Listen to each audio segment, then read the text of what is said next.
Mimi hapo unaona hapa.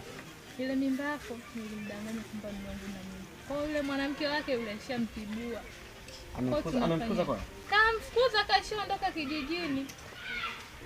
Sasa hii mimba tunaeleaje? Hii mimba.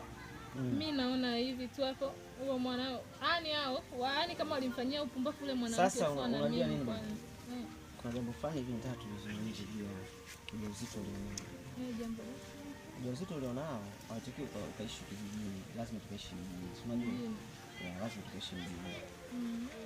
Kwa kitu ambacho nilikuwa nakiona mama. Unatokaje ni kutengeneza mikakati, unatokaje. Alafu unajua sasa nikakuhusu hakuna huduma klinifu hapa, hakuna hospitali, hakuna maduka, mafamasi makubwa, hakuna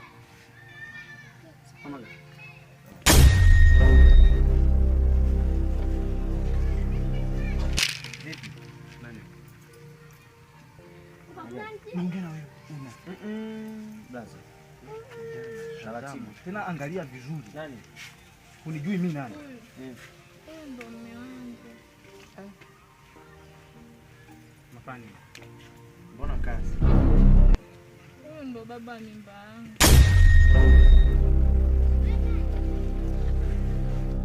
Nimeachwa staki tena maswali. Naenda bichi kula upepo wa bahari. Na umwagilia moyo mziki kwa mbali.